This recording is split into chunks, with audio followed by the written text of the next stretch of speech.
Hey guys, welcome to Live, Love, Life, and Travel. This is your girl Shamika, and today we are going to talk about digital nomads. You might have heard that word floating around here and there. A digital nomad is someone who travels and works online at the same time. And in Chiang Mai, this is like the mecca of digital nomads. Like everyone comes here and everyone you meet has a YouTube page or a blog or affiliate programs or a graphic designer or build websites or does something online.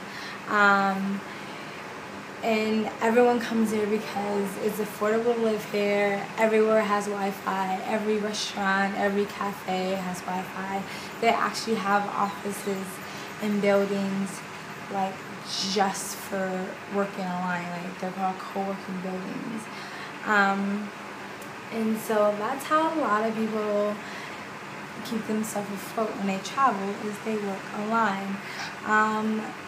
A lot of people know that you can go overseas, you can teach English if you get the certificate. Some places you need a degree, but another way is working online. So there are other things that you can do, like you can do freelance writing, you can even do virtual assistant jobs. There is websites called like Upwork and Elance, and there's a lot of other websites that you can go on. You can sign up for, and put your profile down, and you can go out and actually request jobs. I'm at the moment pursuing the freelance writing thing. I'm also just sort of focusing on my YouTube page and my upcoming blog with my affiliate marketing programs. But I also work for a program called Amazon Turk, and you may not have heard of this. Everyone has heard of Amazon, but not a lot of people know what Amazon Turk is. And what Amazon Turk is, which is spelled just like Amazon and then Turk, is where a lot of businesses go post a bunch of small jobs, and then if you qualify for them, you do those jobs and they pay you a fee for them. So those fees can cost from 0 to like 1 cent up to $20, $18, $30, depending on your qualifications and depending on how long you've been doing it. The longer you've been doing it, the better jobs you get, the higher paid jobs you get. So the jobs can range from like writing reviews for sites, like when you go on like electronic stores and you read those reviews. People get paid to write those reviews. I actually really like those reviews. I got paid to write like so many reviews about like solar panel installation or like large appliance installations or repair companies or painting companies, and they just give you like a list of keywords, things to add, and then you write a review and you get paid for it. From surveys to psychological studies, and I'm not meaning psychological studies like you have to go hook your brain up to something or take something, but just asking you like weird ass questions, like why are you asking me this? Anyways, I'm getting paid for it. To transcribing, which if you're a fast typer and a good listener, transcribing can be really, really good for you. I hate transcribing, and I can do it, I'm good at it, and it usually pays more. But listening to the same thing over and over again, having to type like every and is really annoying. But like there's a lot of transcribing jobs there.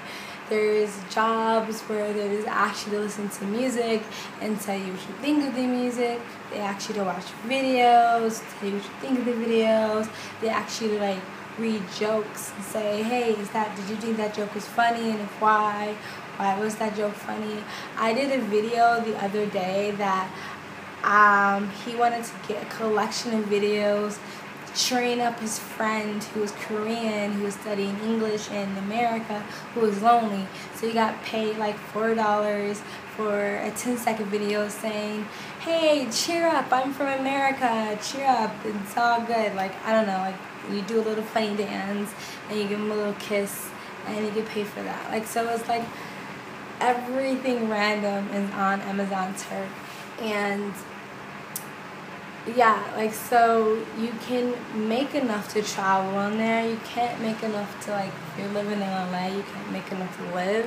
If you're living in LA, you can make enough for extra pocket change to pay, like, your bills or part of your rent. But to travel, it's a good way to travel because you don't need strong internet to do it. And you can do it on your iPhone, you can do it on your tablet, you can do it on your computer, you can go to an internet cafe and do it. You can do it pretty much anywhere that has internet. Anywhere that even has just like a, sorry about the noise, anywhere that has just like a little bit of internet. It doesn't even have to be high speed. So that's one of the reasons why I like Turk. The only thing is about Turk is this can be a slow process if you're not like on top of things. Like, so there's like these different levels. Like, once you start off, you get like the lower level price things and the really crappy jobs. And then once you hit like 500, you get better jobs. Then once you hit 1,000, you get even better jobs. And you hit 5,000, 10,000. Like, the higher you get up, the more jobs you do, the more that you see that you're committed to it. And plus, the higher your approval rate is the more money you can make. So you can actually get your jobs rejected if you didn't do it correctly. And I always like hide little sneaky little things in there, like they'll ask you multiple choice questions, and sometimes you just get tired and you just start clicking like randomly, and they'll have a multiple question and they're saying like, I've been to the moon several times. And so if you don't pay attention and you marked yes, I've been to the moon several times, then they know obviously you weren't paying attention to it and you're get rejected. The more rejections you have, the lower your percentage rates go down and the less jobs that you'll be able to qualify for.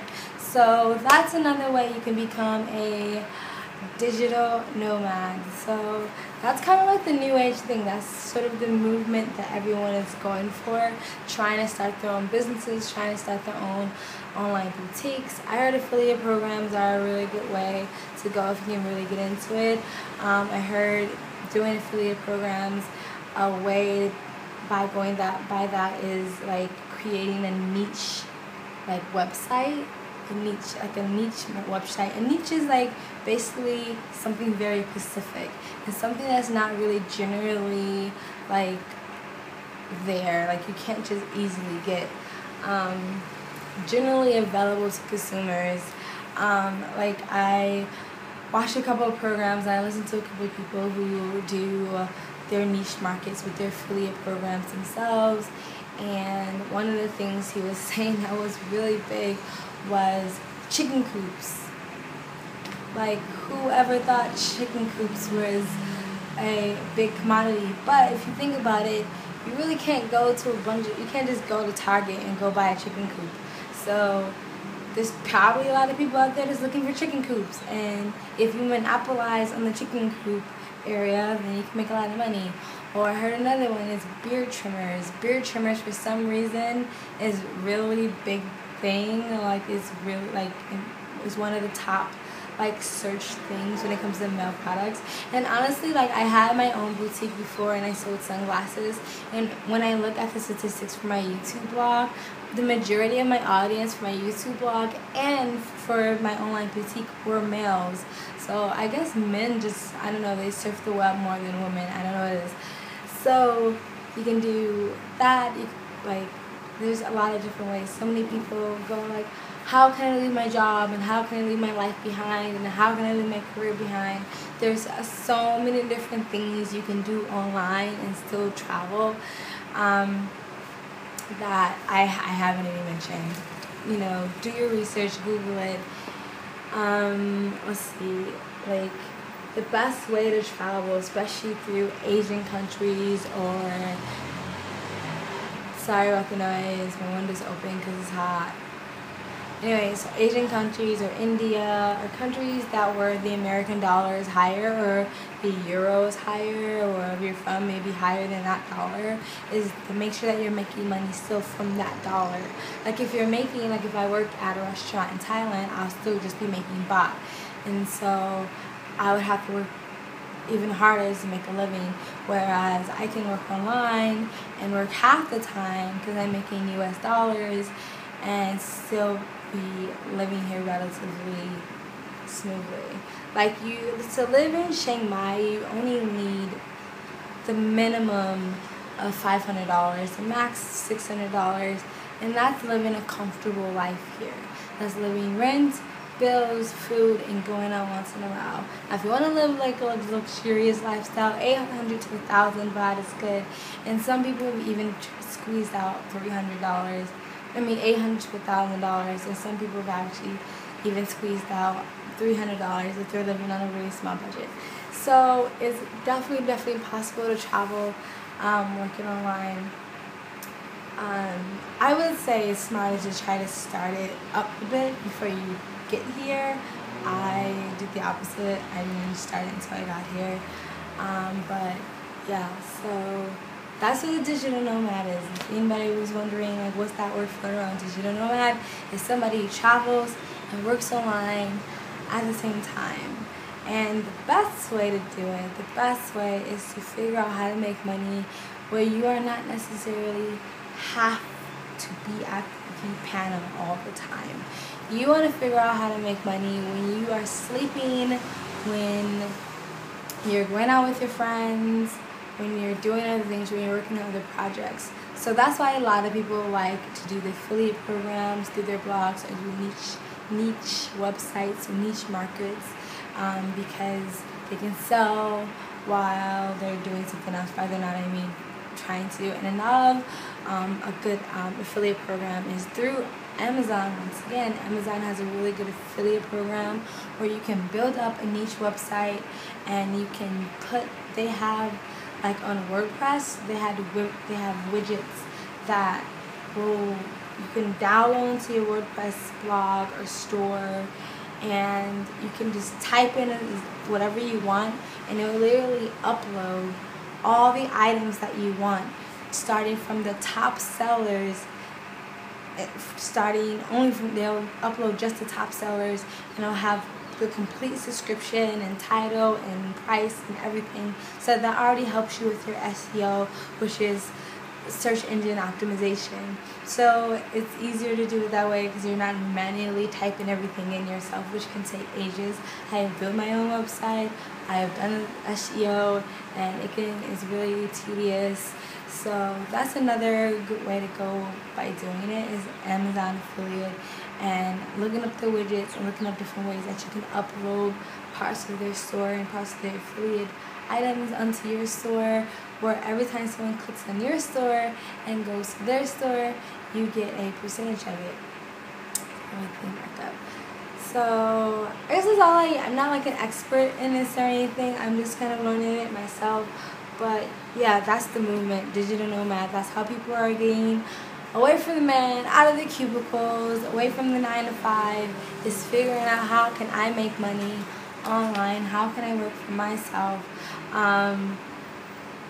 It's a lot of research, and sometimes you can hit a lot of brick walls, especially when you're trying to do like the whole survey thing or the whole like data entry thing. Like, you can hit a lot of scams or brick walls or something like that. There's even something called ClickBank, where people upload something for you to advertise for them, and then you make like a YouTube video about how great this item is, and then you say click on this item and you can get it, and you're basically clicking on another item that they're going to get paid for you clicking on it.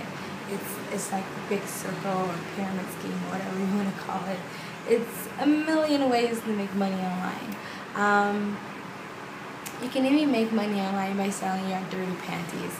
That's I just want to throw that out there. You can make money online by selling your dirty panties. You can make money online by selling your dirty underwear. So if you can think of it, it can happen. So become a digital nomad.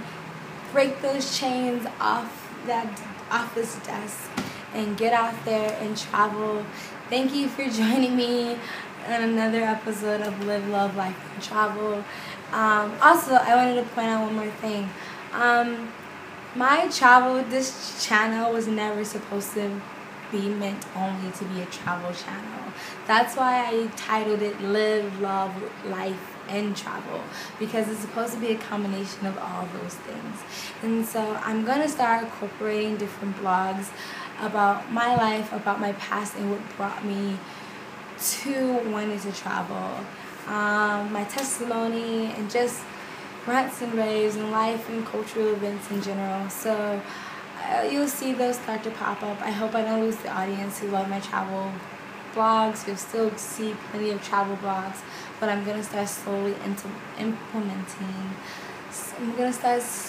implementing different topics about health and things like that. Things that I think that is important to talk about and to disclose about myself to you guys. Since you're watching, you should know like who I am and what I'm about, and I'm not like this just perky girl who decided to jump on a plane and travel. I have my reasons and I have my backgrounds, and I want to share that reason with you so I can encourage other people to not just travel, but just to break the cycle and break the stereotypes and get out there and actually just do what your heart's desires. So on that note, thanks for joining me on another episode, vlog, entry of Live, Love, Life, and Travel.